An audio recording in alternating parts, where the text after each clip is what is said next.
Hello, welcome to the Cables, Lace and Tails podcast. My name is Sue and I'm a maker from northwestern Wisconsin.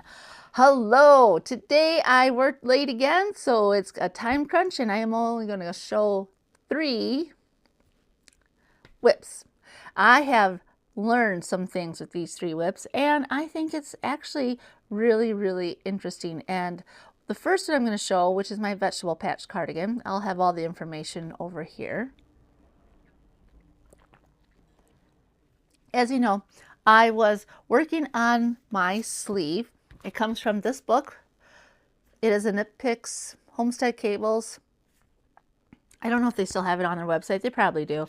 And part of the sleeve, let's see, I gotta find the, okay. I have rewrote the instructions, so I just see my size, which is a very helpful thing for me, just so I can just make things and go. I have it kind of covered so you don't get to see everything. So you cast on, you do the ribbing, and then there's the ribbing down there. Oops. And then you do some setup rows, and then you get to, for my size, row 5. And that's on the right side. All odd numbers are on the right side. So you get to row 5, and that's when you start doing the increases. And according to the instructions, you increase on each side of the sleeve. You do a purl front and back for the increase.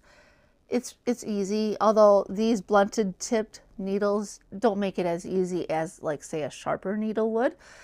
Anyway, you're supposed to do an increase, yet keep with the same pattern throughout, and you have, you know, for my size, it's 21 increases before you do something else.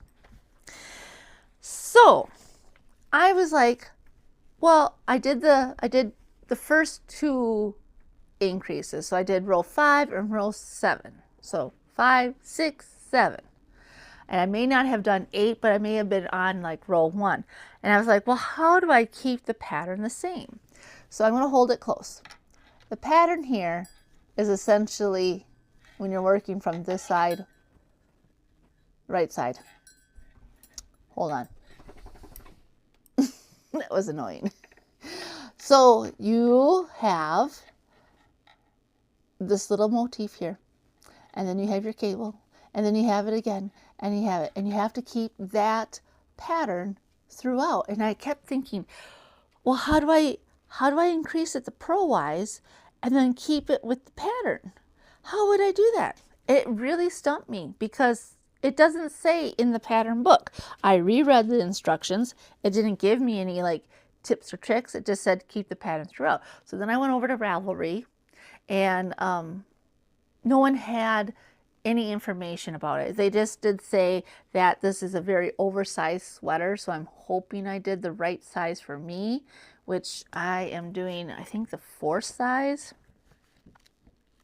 That it requires is, let's see, yeah, you're supposed to be worn with 5 to 10 inches of positive ease.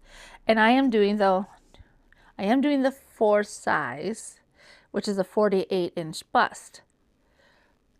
And that'll give me about, well, 6 inches of positive ease up here, give or take. And then it'll be lesser around my middle, which is actually larger than my top. So I'll just give you a picture of what it's supposed to look. That's what it's supposed to look like. It's a jacket. You're supposed to have stuff underneath it. So I thought 48-inch bust was a good middle ground. We'll see. Now, where was I going? Oh yes, the increased rows. So I thought, all right, how am I going to do this? How do I do it? And then it just really stumped me. I didn't work on it hardly at all until I went to the dentist on Tuesday. In the dentist chair, you have time to think, and whatever, you're stuck doing what they want you to do at that moment in time. And so I was thinking about my knitting, and I was thinking, now how can I fix this problem I'm having with the vegetable patch jacket? How am I supposed to proceed. And then I remembered the terpsichore scarf that I made by Shire Heather. I'm just going to show a picture. Okay. I also have it with me. I remember thinking, this is really hard, but this pattern taught me so much. And I remember when I was making this is made out of Knit Picks Upcycle Alpaca in the color, squirrel? No, not squirrel. Truffle? I think it's truffle. It's a sport weight yarn. But the thing that I remembered when I was doing it, so this side is always the same. This is always the same, and this is your increase side to a point. And right here, my Band-Aid's in the way. Right here, you see how it kind of becomes what you want? That's the thing right here. You had a look. Right here. Do you see how it kind of looks like this, but then when you finally get up to here, you can start doing a cable and then it blends in. And I went, oh, that's right. That's right. You have to kind of do the pattern as it is until you start creating the pattern that should be. And so I then figured it out. This is a nice scarf, you know. It's a very soft. I didn't wear it much this year at all because I tend to wear my scarves like this, and at work it's not just it just wasn't, it's just too bulky. You know, maybe I just didn't give it a chance and I'm too picky. Or maybe I should have made it longer and then I could have tied it around my back. I don't know. It's too hot to wear right now. So I used the inspiration from Shire Heather to fix the problem with this sleeve. So as you can see, I am increasing on this side, for example, and down here I kind of realized, oh, okay, so I have an extra stitch, and each time I did the right side row increase, I would then incorporate that stitch into the pattern.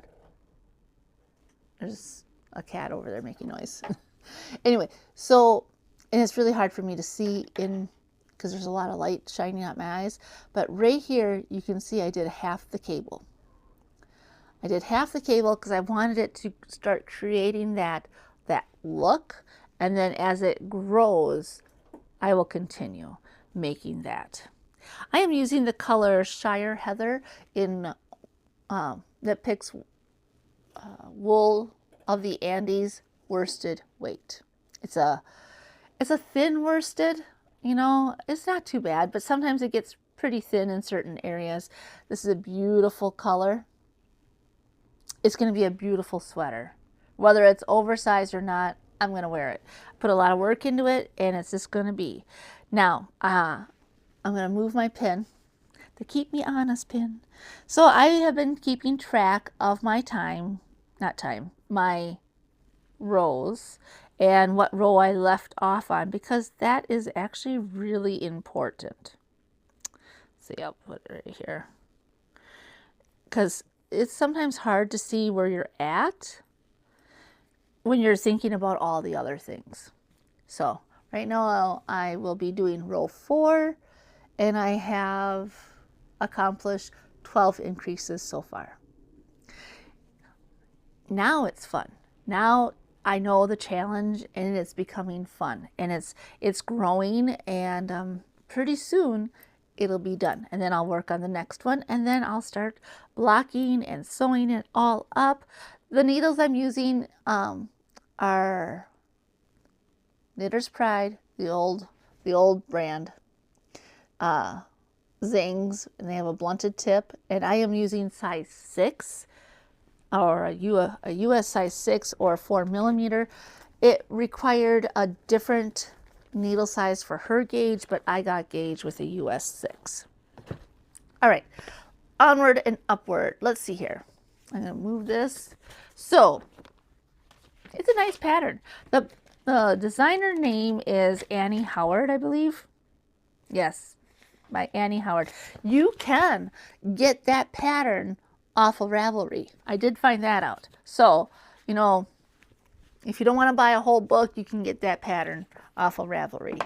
Now, the next thing I'm going to discuss, where is it, is my stripe pipe. Now, this is going really relatively easy.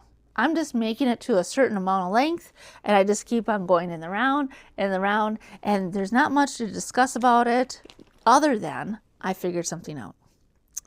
Now, I am using this is Knit Picks Wool of the Andes Worsted Tweed. I am not sponsored by any means. I am not affiliated at all. So I love their yarn. This is Dove Heather. This is Barn Door Heather. And I believe this one has been discontinued. There might be something similar to it, but I just love this color so much. And what did I do? What did you do? Let's see. I gotta find the right side. Okay. Now, when you're doing in the round and you are having different color changes, you can get a little, like, see how this one here goes down a little bit. There is a hole with this one here because I kind of did it the way the stripe pipe says to do it, but I always get a little hole, and I don't really want to go back and fix this. I just want to, you know, be done with it after a while.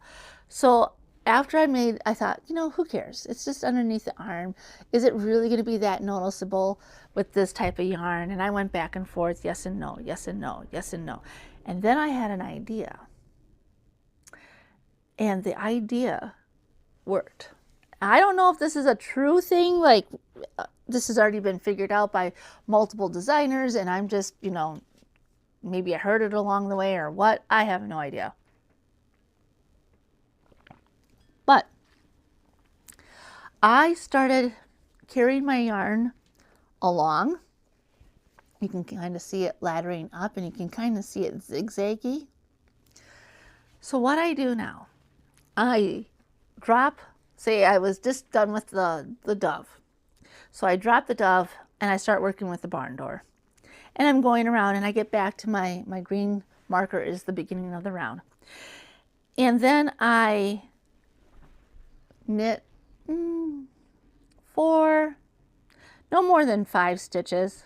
I think 4 is a good one for me. So on the 5th stitch, I catch my yarn, like I did right there.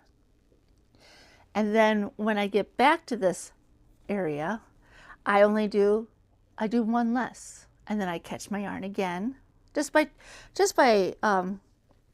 you know, crossing the yarns over, just so they're just caught a little bit. And then I sometimes have like a little bit of a bubble of looseness, and I just, you know, kind of tug on it, not too hard, but just firmly tug on it. And it has created this area, see if I can hold it up, not, where it looks even. I did it for this one, and this one, and this one, and this one, and, well, you can't really see because it's curling up, but it's working. So that's just a little tip. I don't know. I'm pretty sure somebody else has figured that out over the years because, you know, knitting is not a new craft and many people do it. So this is coming along. I enjoy when life is stressful, when it's a little late or I only have so much time. I enjoy working on another color, getting down to the next color, and it is getting really close to where I want it.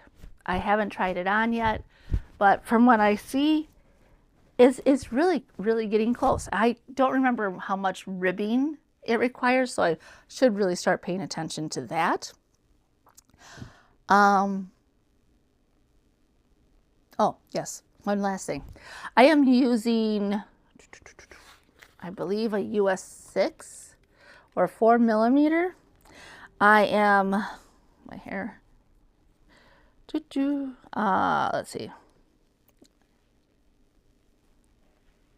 Yep.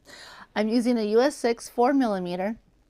I am using my Knit Picks Sunstruck laminated birch needles. I really like them. They have a nice pointy tip. They are nice. I really like these needles. Doing this in the round with wool yarn is really different than doing in the round with, say, cotton or linen. And that's one of the reasons why my Sailor Swift Top has languished, because it's so many stitches around, and my hands get tired. All right, onward and upward. The last thing I realized I did kind of wrong. Glad I caught it before. The stripe hype is done by Veronica Lindbergh. I will have all the information, in that area. So I have been working on this palette cardigan for quite a while. I'm using my Knit Picks palette, which is a fingering weight yarn. I'm also using my Ann Budd's book here. I got a little damage right there. Oh well. I'm using my Ann Budd's book here, and in the pattern, there's like, you do so many increases and blah blah blah. And I'm on the sleeves. I'm done with the two fronts and the back, and now I'm on the sleeves. And so I was making the sleeves, and it's just coming along. Fingering weight always takes a long time, and now it's growing, and so it's a little bit further across, but it's a nice make when you're just not in the mood to really think. And I was working along, and I was like, you know what, this is coming along. And then I said, I should really pay attention to how many stitches I have right now, just to make sure I'm doing everything correctly, because sometimes I forget, which I did on my vegetable patch. So you're knitting, right? You're knitting across, starting here, ending here, do the increase here, forget to do the increase here. And then you have to like fudge it a little bit. Thankfully, it's only like one increase on each side. My cat is trying to drink my coffee. We'll go say hello. Hello. Over there. Thank you. So I was like, I better make sure I have the right amount of stitches. And I had already done my math, which is now absolutely wrong, because in the beginning, I decided to cast on 80 stitches. With this book, it is it is a spreadsheet book, and you find your size, you find your gauge, and then you make your sweater how you see fit, essentially. So I thought, okay, I'm going to cast on 80 stitches because I didn't want it to be too loose or too tight. Now, it will stretch out with blocking, but I did a 2x2 rib. I am using a US 3, I believe, for the body of the sweater. I think I used a US, yes, I used a US 2. Did I? I did not write that down. I believe I used a US 2 for the ribbing, and I'm using a US 3 for the body of the sweater, which is 3.25 millimeter. So I counted, and I'm like, wait a second, I have more stitches than I thought I was supposed to do. I had to look back and see what I did. So I had to increase a stitch at each end 4 times on the right side row. So I did 4 times, 2, 4, 6, 8, okay? I counted that as 4 stitches. So when I did my math originally, 80 plus 4, and then I'm supposed to be at like, I believe, I think my sleeve is like, say 120. That's not the exact number, but I don't want to give too much away. But say for math wise, it's easy. So I had to do 120 stitches total. And then I figured out, well, it'd be 19 increases, blah, blah, blah, all that stuff. And then I'm like, wait a second, that's not right.